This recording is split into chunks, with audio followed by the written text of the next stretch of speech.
कांतारा के जंगल की वो पुरानी हवेली जिसके अंदर अंधेरा इतना गहरा है कि सांसें थम जाए।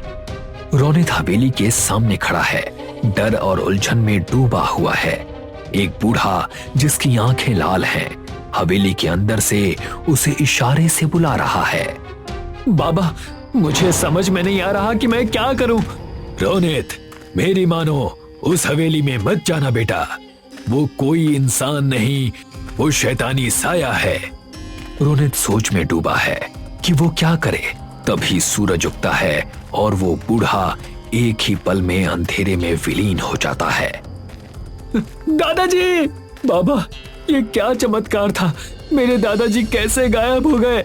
वो तुम्हारे दादाजी नहीं थे, वो बेताल था। सूरज की पहली किरण ने उसकी शक्ति छीन ली और वो गायब हो गया।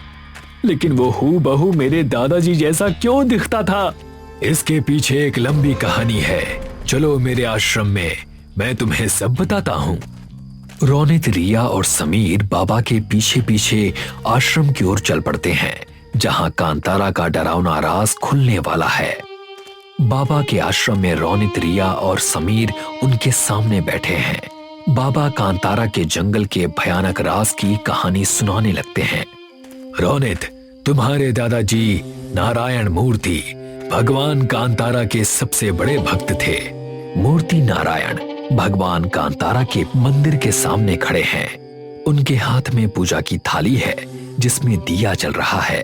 चारों ओर जंगल के जीव जंतु, हिरण, मोर, सांप, यहाँ तक कि बाघ और शेर भी शांत बैठे हैं, जैसे भगवान कांतारा का आशीर्वाद ले रहे हों। जनजातियां और गांव वाले एक गोल घेरे में इकट्ठा हैं, भक्ति में डूबे हुए। हे भगवान कांतारा, जंगल के स्वामी, इस धरती के रक्षक, अपने भक्तों को, इस जंगल को और इसके जीव जंतुओं को अपनी शक्ति से अलौकित करें। मूर्ति नारायण मंत्र का जाप करते हैं। दिए की रोशनी जंगल के अंधेरे को चीरती है। मंदिर की मूर्ति की आंखें मानो जीवंत हो उठती हैं। उसी समय इस जंगल में एक भयानक बेताल भी रहता था। तुम्हारे दादाजी की भक्ति की शक्ति की वजह से वो किसी जीव जंतु को नुकसान नहीं पहुंचा पाता था, लेकिन एक दिन उसने मौका देखकर मूर्ति नारायण पर हमला कर दिया। मूर्ति नारायण अपने आश्रम के बाहर टहल रहे हैं, तभी एक टहनी में उनकी जनेऊ फंसकर टूट जाती है। जैसे ही जनेऊ टूटती है, बेताल की लाल आंखें अंधेरे में चमकती हैं। वो हरिश्चंद्र पर झपट्टा मारता है और अपने नुकीले दांतों से उनका गला चीर देता है। खून की धार जंगल में फैल जाती है। लेकिन बाबा, अगर मेरे दादाजी मर गए तो वो बेताल उनके जैसे हूबहू कैसे दिख सकता है? उसने तुम्हारे दादाजी के मृत शरीर में प्रवेश कर लिया और उसे धारण कर लिया। अब वो उसी रूप में लोगों को लुभाता है। कहानी सुनते सुनते शाम ढल जाती है। सूरज डूबते ही जंगल से डरावनी आवाजें, उल्लुओं की चीखें, पत्तों की सरसराहट गूंजने लगती है। रोनित, रिया और समीर डर के मारे सहम जाते हैं। डरने की आवश्यकता नहीं है, मेरा आश्रम पवित्र रेखाओं से सुरक्षित है। बेताल यहाँ तक नहीं आ सकता, लेकिन ध्यान रहे, कोई भी बाहर ना जाए।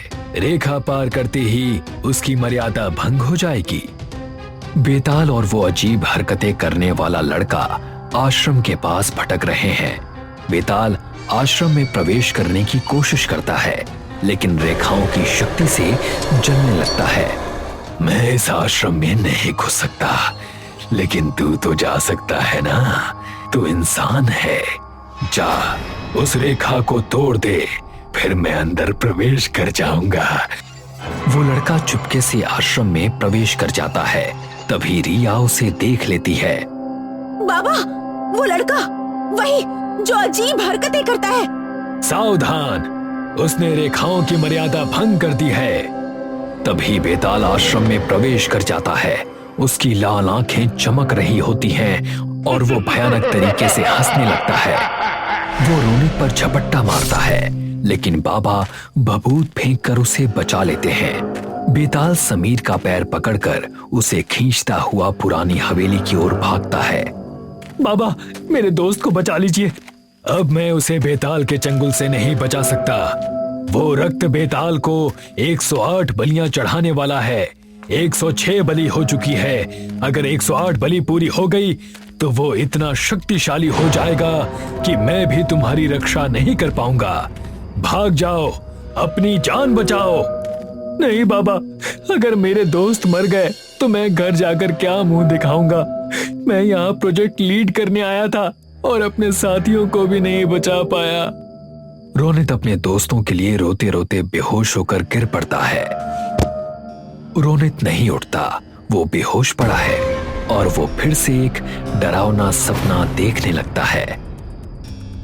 कांतारा के घने जंगल में एक खंडहर हवेली, जहां सन्नाटा चीख रहा है और कोई भयानक आवाज में रोनित को पुकार रहा है।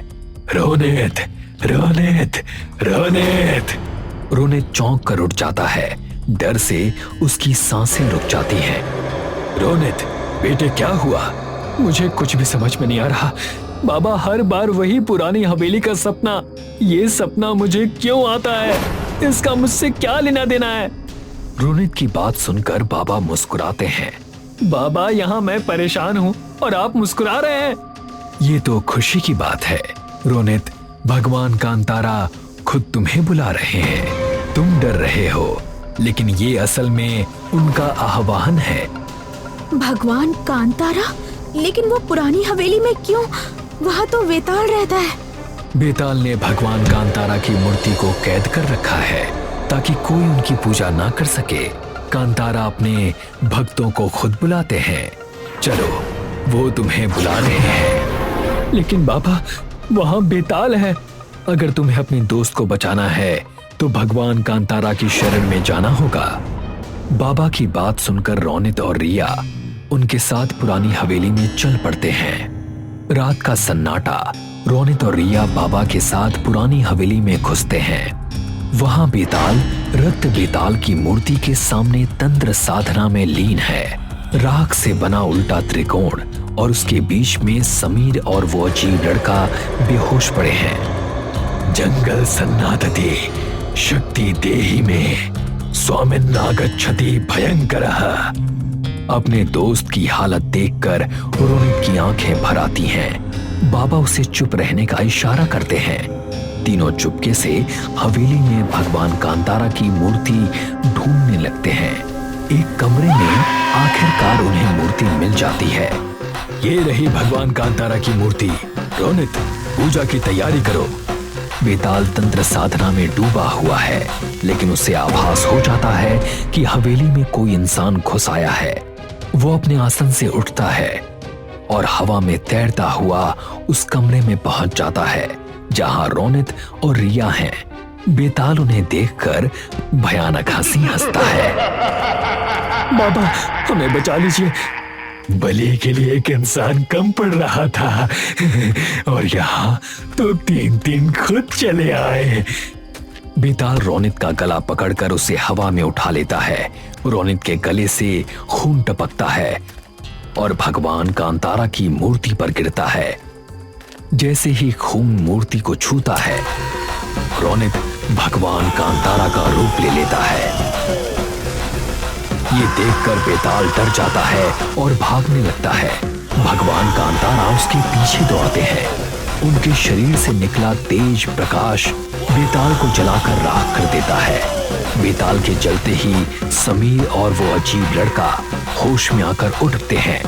प्रणाम प्रभु, सबका कल्याण हो। बेताल के नष्ट होने के बाद रोनित अपने असली रूप में वापस आ जाता है। बाबा, एक बात समझ नहीं आई। बेताल उस लड़के की बलि क्यों दे रहा था जब वो इंसान भी नहीं है? वो इंसान ही है। बचपन में वो इस जंगल में अपने माँ बाप से बिछड़ गया था। बेताल ने उसे अपनी सेवा के लिए रख लिया था। उसके साथ रहते रहते वो अजीब हरकतें करने लगा।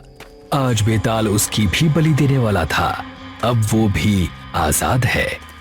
थैंक यू सर, आपने मेरी जान बचा ली।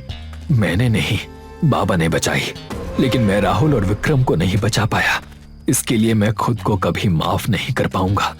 समीर और रिया कांतारा के जंगल से लौट आते हैं, लेकिन रोनित अपने दादाजी की ही तरह भगवान कांतारा की पूजा करने के लिए जंगल में ही रह जाता है।